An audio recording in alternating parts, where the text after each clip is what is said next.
bana da aşksız gülmeyi.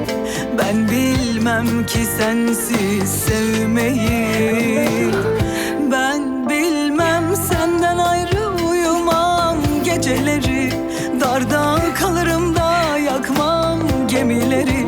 Sen öğret bana da aşksız gülmeyi.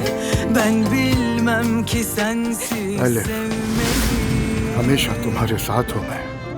सिर्फ तुम ही वो वाहिद औरत हो जिससे मैंने मोहब्बत की और हमेशा करता रहूंगा। तुम जिस दिन भी मोहब्बत का इकरार करोगी मुझसे, ठीक उसी दिन मैं डिवोर्स का केस दाखिल कर दूंगा।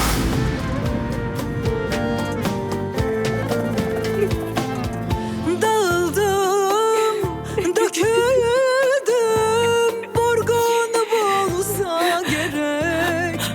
Sanırsın केस ओपन करें। uzaktan क्या? mutluluğu बिल्कुल, केस ओपन करवाएं। चाहे वो कयामत तक क्यों ना चले, लेकिन अब इस चीज का फैसला होना चाहिए। अब मैं हार मानने वाली नहीं हूँ। क्या तुम सीरियस हो? बिल्कुल।